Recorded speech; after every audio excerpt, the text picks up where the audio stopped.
UNRWA is in trouble. Extremely serious allegations which implicate several UNRWA staff members in the terror attacks of October 7th in Israel.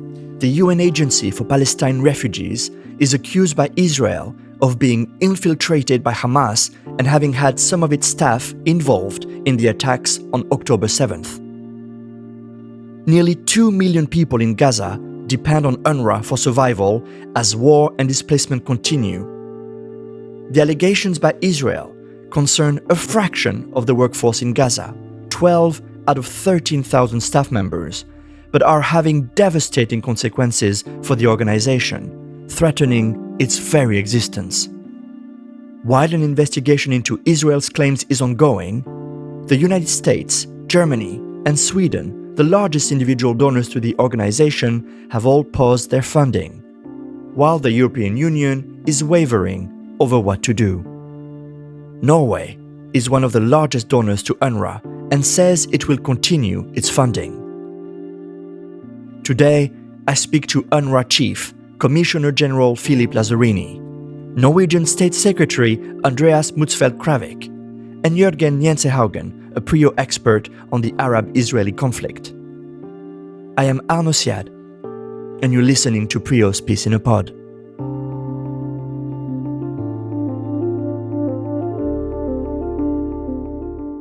State Secretary, Commissioner General Jørgen, welcome to this episode.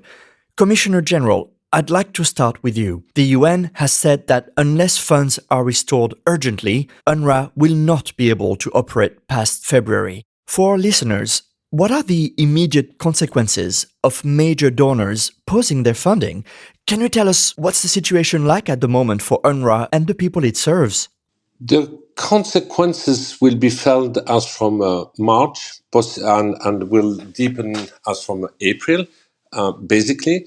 But it will not only impact our ability to respond to the huge humanitarian need in the Gaza Strip, but it will also impact our activities in the West Bank, East Jerusalem, Jordan, Syria, and Lebanon, where we have hundreds of thousands of girls and boys in our primary and secondary school, where basically we are running also primary health care for 2 million Palestinian refugees, and where we are also, for many of them, the only lifeline. So unless countries are revising their decision to defreeze their contribution to UNRWA, the impact will start to be felt as for the month of March.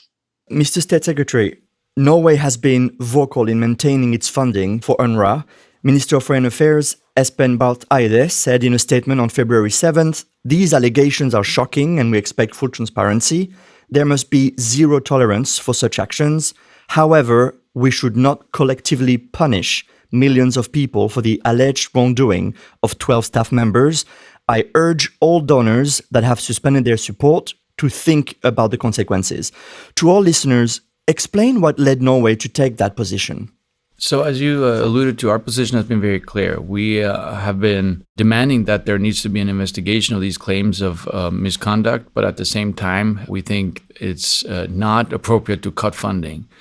And the reason for that, striking that balance or communicating along those lines is essentially twofold. One is you look at the importance of UNRWA in the region. It provides assistance for close to 6 million individuals, and it's a lifeline for all those individuals, and especially in the current context where you see, incredible suffering on the Gaza Strip. You see people taking shelter in UNRWA's facilities. We think, cutting funding for UNRWA in this current moment would just be inappropriate and would not be an adequate response. And I think also if you assess the situation outside of the current context, for us, it seems appropriate, of course, to investigate, to ensure that there's transparency and there can't be any impunity when you have allegations. And if those allegations are confirmed, there needs to be clear consequences for those individuals if they, in fact, formed part in perpetrating the gruesome attack against Israel. And let me just underline, we haven't seen any evidence in that regard. So that's a pending question. But if that were to be confirmed, those individuals need to be held accountable, of course. But we don't think that it would be appropriate to do away with the entire organization, to cut funding for the entire organization. It would be akin to if you had police officers in Norway conducting or being involved in some form of misconduct and saying that we're going to cut funding for the police.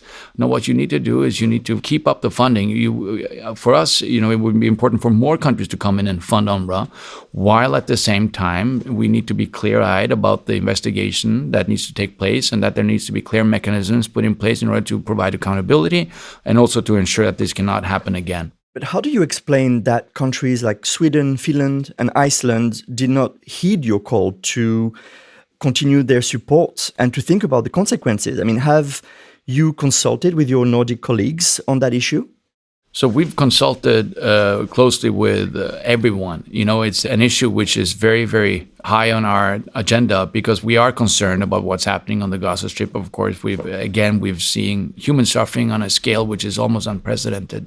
So, of course, we've been consulting with our Nordic partners, and we've been very clear. We've been saying to them that this is not the right moment to cut funding. And, of course, we've also been clear that we appreciate that they're concerned about, these individuals allegedly being part of or forming part of the attacks against Israel on October 7th. And we're having conversations with them around these topics and how to move forward in an appropriate fashion. And I'm relatively optimistic that there will be a change of course, but there needs to be investigation now. And UNRWA has been very cooperative. There's an UN investigation. There's also an independent review where you have various Scandinavian institutions involved. And we're hopeful that once we see some preliminary reports coming out of those investigations, that also some of our Nordic partners will lift their suspension of funding to UNRWA. I'll get back to those investigations in a moment. But Jørgen, Israeli Prime Minister Benjamin Netanyahu said recently that UNRWA is totally infiltrated by Hamas, quote unquote. This is what he said on the 1st of February. And I think it's time that the international community and the UN itself understand that UNRWA's mission has to end. UNRWA is self-perpetuating. It is self-perpetuating also in its desire to keep alive the Palestinian refugee issue. And we need to get other UN agencies and other aid agencies replacing UNRWA if we're going to solve the problem of Gaza as we intend to do. Jørgen, can you comment on what we just heard from Benjamin Netanyahu, and why should UNRWA remain a separate entity from, say, UNHCR, the main UN agency for refugees? I think we need to unpack that Netanyahu statement into two. So on the one hand, there is a clear understanding in that statement that there is a need for somebody to deliver humanitarian aid. And it's very clear from an Israeli perspective that, although they won't say so openly, the humanitarian aid that comes in is a cost-saving mechanism for them, because as an occupying power, they're actually responsible for the population of Gaza and the West Bank, but they're not delivering. So aid is important for them, both because it's cost-saving, it reduces pressure on them. But the other aspect of that statement is a very politicized Israeli position that it's UNRWA that maintains the existence of the Palestinian refugee issue and their right of return. Now, this is kind of a false accusation because the Palestinian right of return is a right. So even if UNRWA collapses and disappears, that right is there. And legally speaking, if UNRWA does collapse, and we really hope that doesn't happen, then the Palestinians will be folded into the UNHCR, which will then maintain their right of return and arguably even push it more because UNRWA doesn't have the mandate to push that. But from an Israeli perspective, UNRWA is seen as kind of the symbol of that right. But it's a false accusation and it's a false premise. But that is the political parameter of that debate. What UNRWA does is it delivers humanitarian aid. And there is no short-term way of replacing UNRWA because it has the know-how, it has the people on the ground. It's a relatively cheap organization compared to other UN organizations. And removing it now would just be a catastrophe. Mr. Lazzarini? UNRWA is more than a humanitarian organization. It's an organization providing human development services.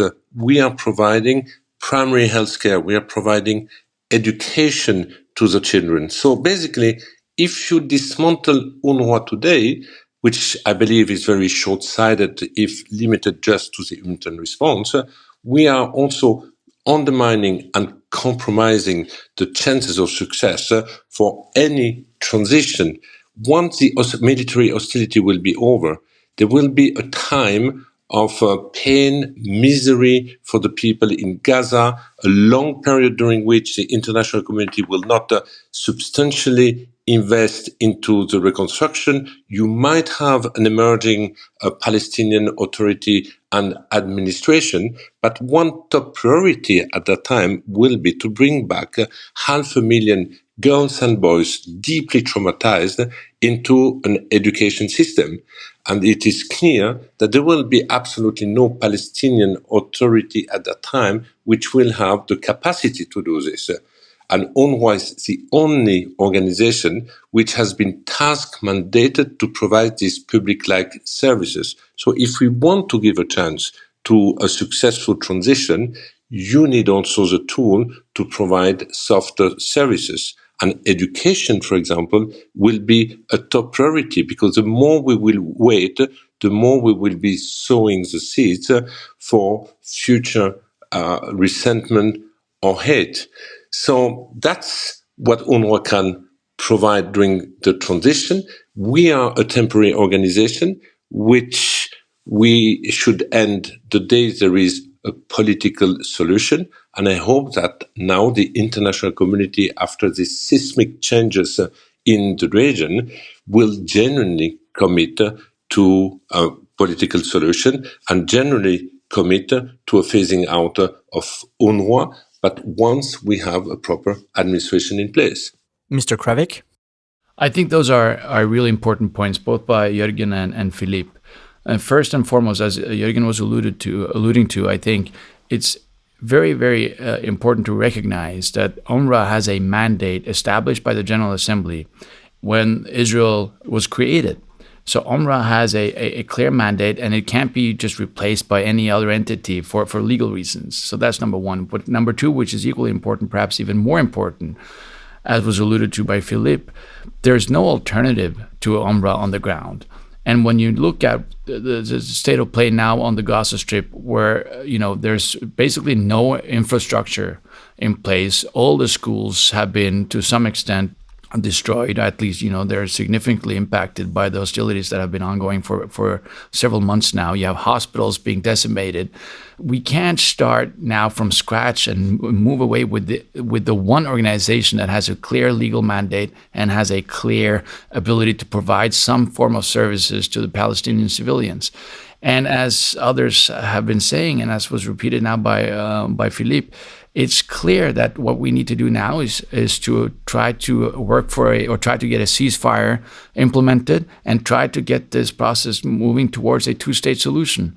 And in order to achieve that, we need someone that can alleviate the suffering on the Gaza Strip, that can provide schooling for the children, can provide basic health services, while at the same time creating the necessary space for a political process. So this, for us, is something. UNRWA needs to be strengthened. UNRWA needs to be held, of course, needs to develop mechanisms that can ensure that you don't have any individuals forming part of any attacks against civilians, while at the same time we cannot engage in any form of collective punishment. So we need to be able to do several things at once. And let me just say also that it's important to understand that UNRWA has been operating on the Gaza Strip now for several years, and that there's an ecosystem in Gaza, which of course UNRWA is part of. Gaza has been marginalized, has been brutalized to a certain extent for several years. So this is not like operating in Sweden or Denmark or Norway. You have to take into account the really, really difficult circumstances. And we should also be mindful about the fact that UNRWA staff has been, you've had more than 100 individuals, UNRWA staff, killed over the course of just the last few months. So this is a situation which requires a very strategic and calibrated response by the international community. Right, you said collective punishment, and I think that takes us back to the allegation itself from the Israeli government. And that's a question to you, Commissioner General. For our listeners, the Israeli government has said that 12 of your agency's employees were involved in the October 7th attack by Hamas, in which 1,200 Israelis were killed and more than 200 taken hostage. Your agency immediately terminated the employment of 9 of the accused staff members. I believe that the other 2 are dead and 1 is missing. A Wall Street Journal report also referenced an Israeli intelligence dossier indicating that some 10% of UNRWA workers in Gaza have allegedly substantial ties to Islamist militant groups.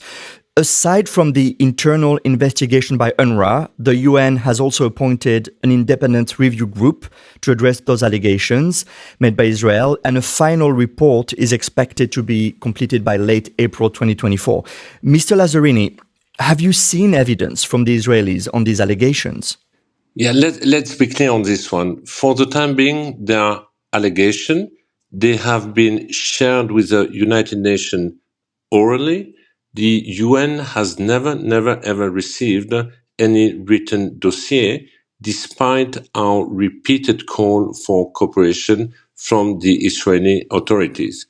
Now, as you mentioned, there is a written dossier which seems to have been shared with the media, possibly also with 1 or 2 member states, and our investigation team looking into the allegation of the 12 alleged staff are calling also on anyone having evidence to share this evidence with the investigation team.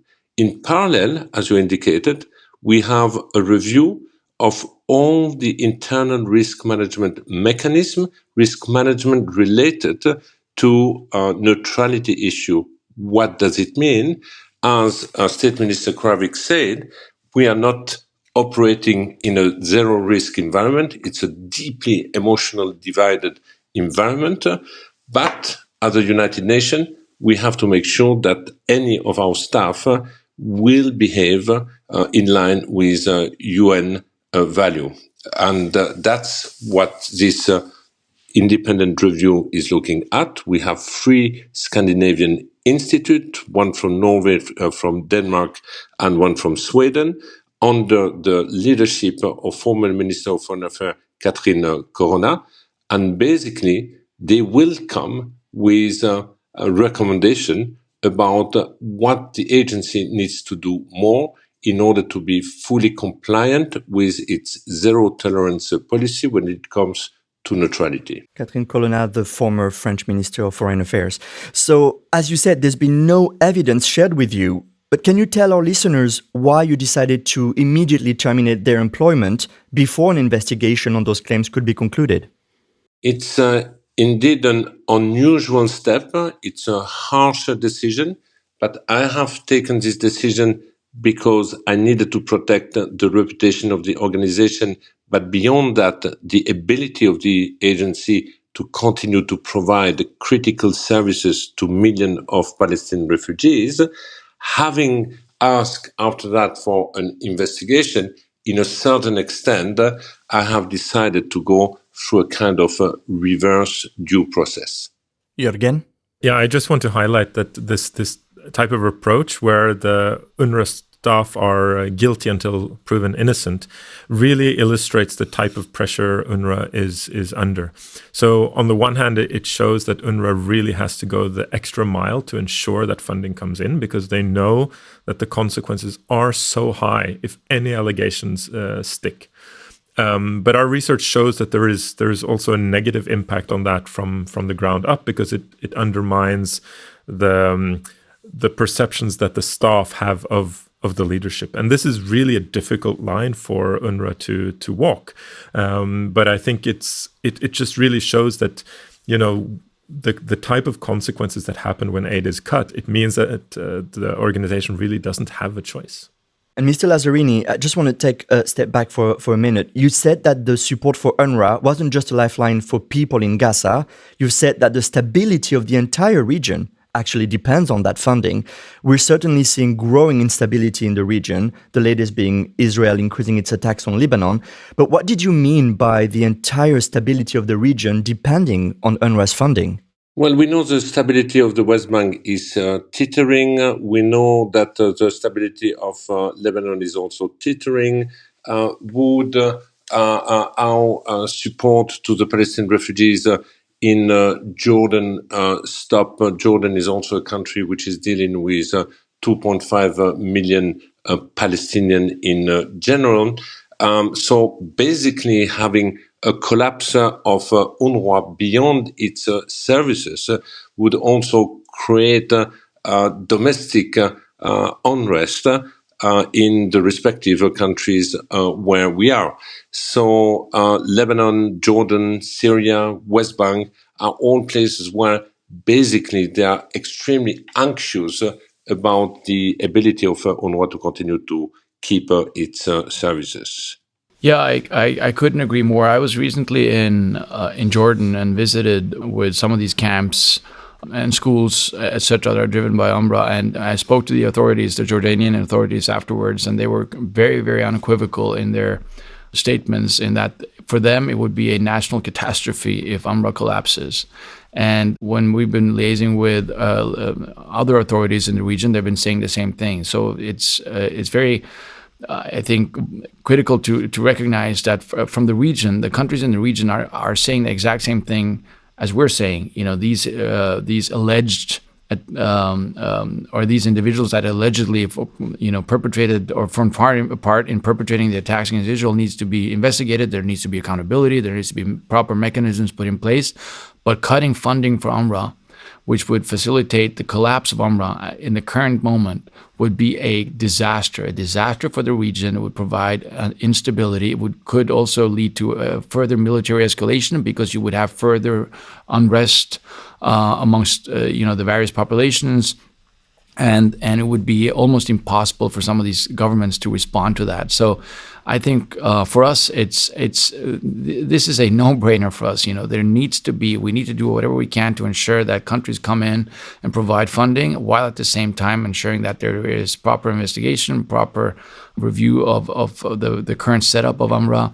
And we're very appreciative of the fact that UNRWA has now been very conducive in order to facilitating these two tracks that are ongoing, one by the UN, this process, that OIOS process, which is the appropriate mechanism that is put in place by the UN when it investigates alleged misconduct by its own staff, and also this more macro review by the three Scandinavian institutions. Maybe on this one, anecdotally, we have received report in Lebanon from the different schools in our camps where, because of the risk of imminent financial collapse of the organization, we keep hearing from teenagers telling us, well, I mean, if you cannot keep the school running, I'd rather now decide to go to join a militant or armed group in south of Lebanon. So, I mean, there is clearly an impact beyond the political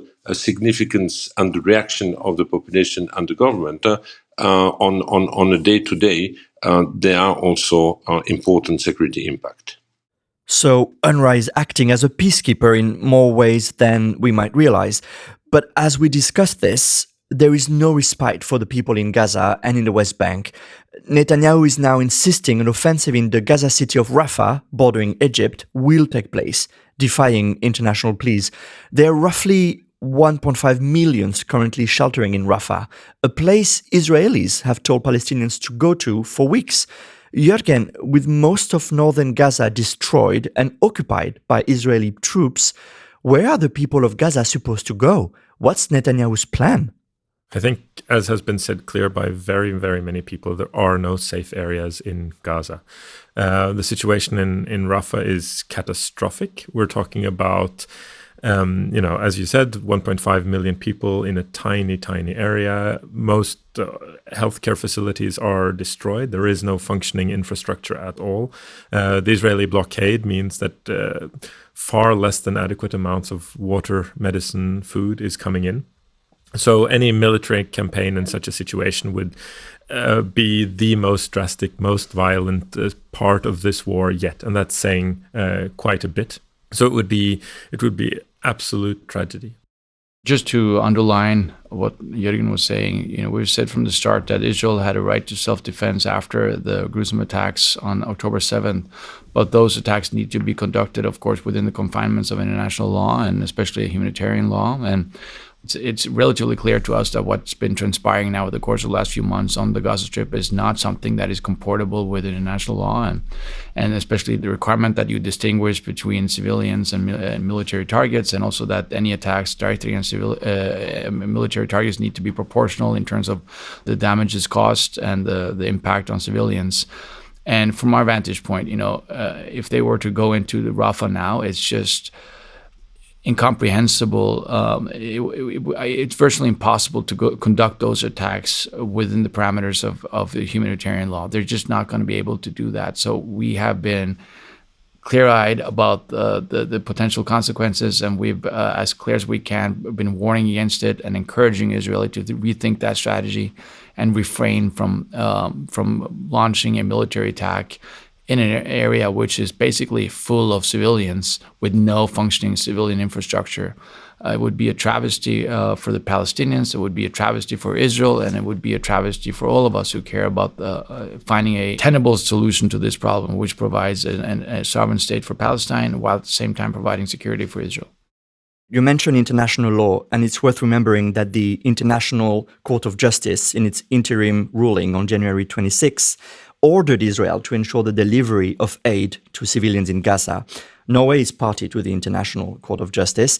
Now, with what we continue to see in Gaza, Francesca Albanese, the UN Special Rapporteur on the occupied territories, just said that Israel appears to be in breach of the ICJ orders, citing the lack of medical supplies, food and clean water, and continued demolition of infrastructure. Mr. State Secretary, you are a legal expert. Is it your analysis that Israel might be in breach of the ICJ's order there? Well, I think it's clear that Israel rather might be in breach of the order. That's essentially why the court decided to issue that order. And Israel was given 30 days to respond in terms of how they are operating in conformity with the requirements that the ICJ established. And of course, as I said, if they were to go into Rafah, it's extremely difficult for us to see how that is something that can be reconciled with the various requirements that the court imposed on Israel and on the basis of the Genocide Convention.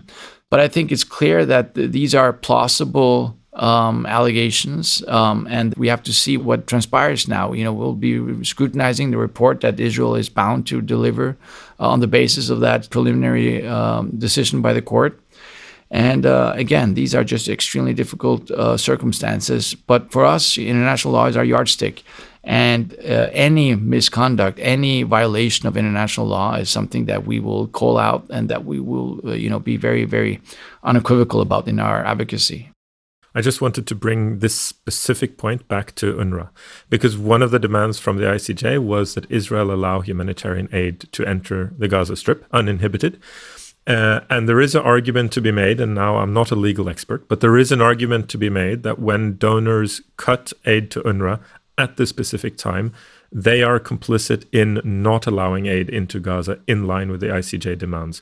And that is a very serious thing. So it means that those countries can be part of kind of the evidence for what has been happening in that month period that the interim ruling gave Israel. Last question to you, Mr. Lazzarini. What message do you have to donors who might be wary of resuming their funding to UNRWA just yet, or who might be waiting for those investigations and audit to conclude, something that will take months, if not longer? I understand where the donor comes from. I understand that they had to take into consideration also some domestic pressure, but I want the donor to be reassured that as an agency, we have always been clear that we will not tolerate behavior of staff which are not in line with UN principle. And I think we have proven it now through this investigation by showing absolute swift follow-up and reaction, and basically also taking decisions which normally we should not be able to do. We prove it also through this review of our policies. But I think the donors have also to understand what does it mean not supporting UNRWA. We heard it, that it is weakening our collective capacity to respond to acute humanitarian needs at a time the ICG is calling on Israel and the international community to scale up. And here there is an issue indeed of compliance.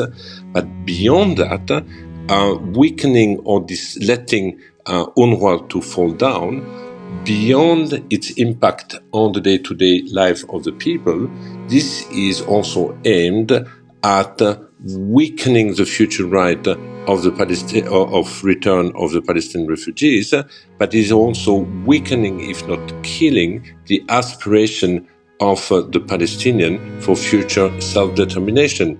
And getting rid of UNRWA today will also weaken any prospect for a successful political solution.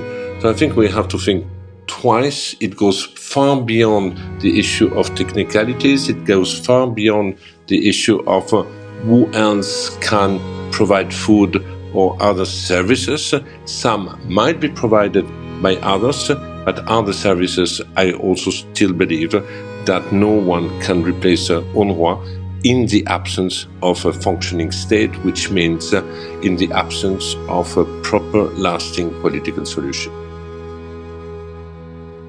On that note, Commissioner General, State Secretary Jørgen, thank you. This episode was produced by Arno Sjad and edited by Brage Pedersen, with sounds from WION and the United Nations. You'll find more episodes, events, policy briefs, op-eds, and more on PRIO.org.